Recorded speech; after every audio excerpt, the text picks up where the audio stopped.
All right, Shalom. First thing and foremost, I want to give all praises and glory and honor that's due to Yahweh, Ba'ashem, Yahweh Shai, Ba'ashem, Rakakwadash. Double honors being to the elders and the apostles of Great Millstone. Peace and blessings and salutations to the hopeful elect. I'm back with another lesson. This is from Zero Hedge. They have pretty good articles, but they're pretty lengthy, so I'm not going to read it all. But I'm going to skim through it and, pick out certain bullet points. But it says, here's how a cashless society would affect day-to-day life. Okay, as we kind of just went into that on the last lesson about how these particular gas stations, Dunkin' Donuts, and how they are going to follow the Amazon to go pamphlet, so to speak, to set up these particular stations to get people to be used to not using cash. Okay, so anyway, getting right to it, it says, have you ever thought about the ramifications of a cashless society? And this is where the world was going to, because like I said, cash is being depleted by the day. Like, you can only pull so much, well, you can only pull so many dollars out the ATM before they say, look, you reached your limit for the day. Like, some ATMs used to have, I think back in the day, it was like a $1,500 limit. Then there was a point in time you could pull as much money at the ATM as you needed, It was $1,500, then $1,000, then it's down to $500. In some cases, you could only get $300. One ATM, I couldn't get no more than $200 out. They say, well, we don't stock this ATM fully, so blah, blah, blah. But they're just getting you in the mindset to get the chip, okay? But it says I'm talking about real first-person effects, not some miracle conspiracy theory or possible biblical prophecy. Like, wait a minute, man. It ain't conspiracy theory. And what you mean possible biblical prophecy? The Bible does prophesy about a cashless society, man. All right? It says this is bad news for a lot of reasons, and not the least of which are the ways it would affect everyday life. Okay? So if you look at everything right now, everything is functioned by the Internet of Things, the algorithms.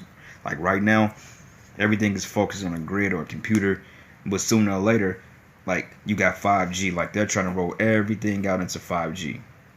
All right, so like right now, your phones, your Wi-Fi, your vehicles, whatever you may use is going to be contracted to the Internet of Things. Like, I noticed why they were using all those new LED lights on the highways and in the various cities. You notice they're switching over the lights, like the different light poles. Like, all of a sudden, they're switching to different fixtures.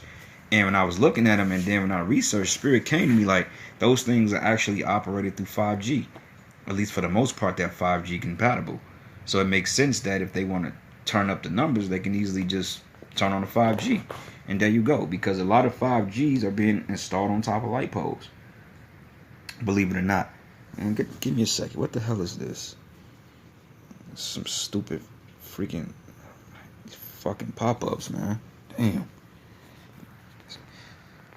But anyway, let's read. It says, cash will no longer be legal tender. Therefore, you cannot make purchases with it, pay bills with it, or spend it in any way. You will not be able to deposit cash into your bank account. So you will not be able to accept cash for exchange for goods or services, right? You ain't gonna be able to barter with. Like you simple drug dealing niggas, man. Like when I was about 3 weeks ago, man, I was in a car shop, and this simple ass nigga gonna come up and say, well, matter of fact, he had a wad of cash. I was like, they doing away with cash, right? And they want to bring in a chip. He said, oh, yeah, I didn't even know that. That's going to be bad for niggas in the dope gang. I just looked at the nigga and I just walked off like, oh, wow, why would you even just say something like that? Like, you that damn simple, man. And it's good in many ways because the way you sleazy ass niggas out there, you ain't going to be able to continue with your fucking bullshit, man. Straight up, man. Look, and the 2/3, man, look, you just going to be fucking destroyed. You just going to be put to death, man. Alright, that's why you can't never curse out the 2/3 enough. In this cashless society, the coming martial law, the coming degradation of the society, there's going to be a perfect remedy to clean up you slimy ass fucking niggas, man, and you wicked ass bitches, man. I'm going to say it just like that, And I ain't going to say excuse my French. If you don't like the fact that I use so-called cuss words, you can get the hell off my channel. Straight up, man, because I sit back and I look at Jake, and it's like I'm switched to spirit. When I look at you, Jakes, man, you're pitiful. It's a disgrace and it's maddening. Like I scroll through the internet sometime and I see ain't nothing but the fucking black woman shaking her funky ass, man, shaking her fucking ass, twerking. Here we are in the middle of all hell breaking loose, and you motherfuckers don't even see this shit. You so goddamn blind You know, to the point that if somebody was to show you the truth in plain sight, you wouldn't even see it because you're so damn blind. And when somebody try to tell you dumbass something, all of a sudden you want to get a fucking attitude. That's why, hey, look, that's why 2/3 of you are going to be put to death, man. All right? And, hey, I'm with that. The moment the Lord wiped the earth for you niggas, man, the better. You know, you need to be reset. But anyway, it says here, therefore, cash will be nothing more than a worthless piece of paper. I know debt-based currency is a total different article, though. And in order to like research that, if you really want to know the effects of a society that's been totally hyperinflated, just look up what they call the Weimar Republic. You can look that up, and then they shows you on what happened when the money was devalued. People were literally taking handful and trash barrels of money and burning them in the streets to keep warm. And that's basically what we're gonna come back to. All the cash that, you know, you Jakes got under your mattress, man, from slanging dope or scheming and hitting banks or robbing freights or whatever the fuck it is you do. You know, hey, none of that ain't gonna do. It's basically gonna be toilet paper in that day. All right. But it says anyway, Jose recently wrote that Venezuela is rapidly becoming cashless, and here in the United States, a concerning early sign is that there's a change shortage, right?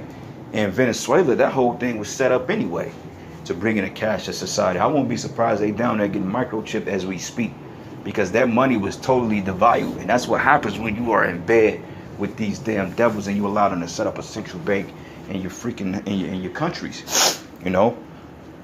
But it says here, which is causing many stores to give you a change on a store loyalty card or invite you to donate that change to some cause. But it says here, it says, think of all the times that cash is an appropriate gift. He says, I've always given money, like stuffing a child's birthday card with a $20 bill, or giving a new graduate some cash to put towards college expenses. But when I got married, we received quite a bit of money from various loved ones. My dad always gave my daughters some spending money of their own each time we visited, and they were surprised and delighted every single time. So, however, in a cashless society, there are two problems with this. It says, first of all, the recipient will not be able to use the cash. He or she will not be able to spend or deposit it. And secondly, if a monetary gift is given, it will have to be done with a check or electronic transfer, right? Like Samsung Pay, Google Pay, Apple Pay, what's another one? What's the name of that app? Cash App. You know, it's another one too called Zebedee or some shit. You know, PayPal. Those are particular electronic transferring cash apps that you can use because it's all done on the computer. You know, and it says here, knowing precisely how much money a person is given. This means that the government and the taxman will know precisely how much money any person is given. And like I said, it's about all control. It's all about control, right? Because you can give somebody a cash donation. You can give somebody $100,000 and not tell Esau. But Esau wants to know that because he wants to be able to tax it. He wants to tax everything that you do.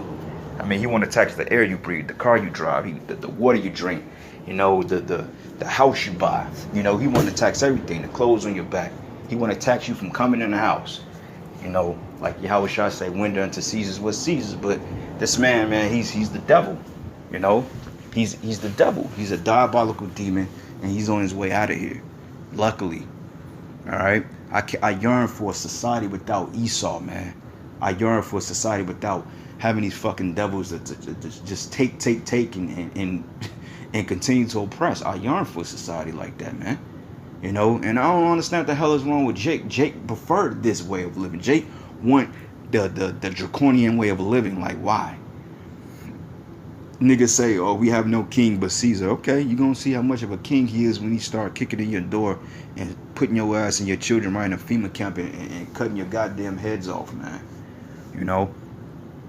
But it says here, shit, I lost my place. Yep, taxman will precisely know how much money a person is given. It says that might not be a big deal for the 7-year-old who got $20 for grandpa. But what about the graduate who ranked in a couple of thousands in gifts from family members to celebrate his or her accomplishments? It says, at what point will the government have their hands out for their fair share? Exactly. And that's the whole concept of the chip. They want to control everything. Everything is going to be controlled. But it says a lot of folks are really struggling right now with the COVID shutdowns. Jobs have been lost, hours have been cut, and financial problems abound. But one of the ways that these people are making ends meet is with side gigs, right? People are doing Uber, they doing it's something called Zipcart or something like that. You know, they go to the store and they pick up people's groceries and deliver them. Jobs that people would have looked down on back in the day because it's nothing more but delivery service. You know, like some people, brothers, you know, work for Grubhub and stuff like that, delivering pieces for a little extra side gig. It's all it is, you know. But it says here, one of the ways that people are making ends meet is with side gigs. It says folks are cutting grass, cleaning houses, driving for Uber, delivering food, babysitting, and they're coming up with all sorts of ways to make some extra money. A huge percentage of these people are people being paid in cash under the table. That's right, but if suddenly you can no longer spend your cash, you need to be paid electronically. And this is why a lot of times when you brothers go get a job, they always say, well, look, we can send you a direct deposit or we can put it on a pay card. They ever so rarely will cut a check for you, you know, unless you really press the issue. They'll send you a check, but even then, they'll get to the point that they'll start sending your check late, and then they'll start saying, well, look, you know, we sent it, you didn't get it. You know, they'll force you into getting direct deposit, man, because that's all about control. You know, I know when I first started my gig, by default, the first check came in the mail. That was by default. And she was like, you can keep receiving checks. And I was like, that's cool, but I thought about it. I was like, well, if I keep receiving checks, they just gonna be later and later, and they gonna stop showing up eventually. You see, so I'm like, okay, I'm just doing a direct deposit, you know, which they consider a convenient way, but it's all electronically because they can control on what you do because the money is in the bank, you know. But anyway, it says here, how many people who don't already have a business have merchant accounts for taking credit or debit cards? It says there are options like PayPal and Venmo. It says which take a percentage fee, but they're gonna have to figure out something, right? And those percentages are nothing but taxes, you know. And it says here, and then as above, every single bit of this side gig money is traceable and trackable. Yep. It says this can quickly turn your $20 from lawn mowing into $15 after taxes. So, you know, it's all about taxing people, man. All right, because Esau is nothing but a freaking devil. But anyway, this is the book of matter of fact, let me find that real quick.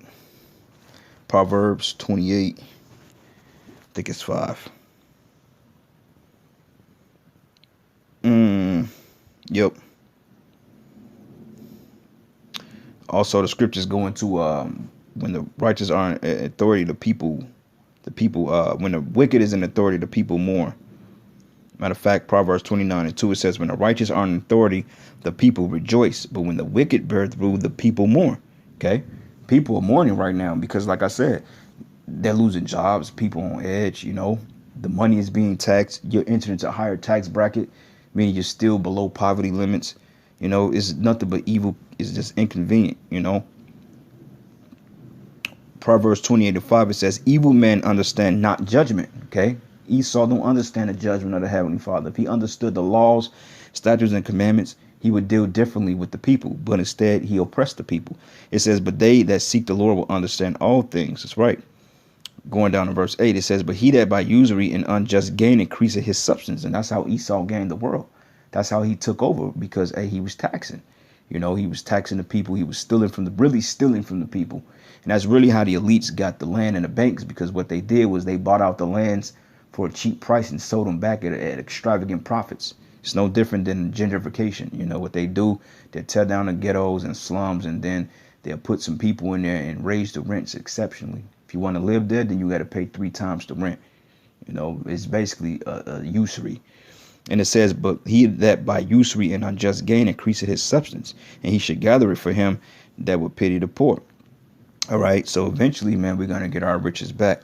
But anyway, going back into the article, I wanted to bring out those 2 points because it goes hand in hand with what we're speaking about. But anyway, going back to the article, it says here,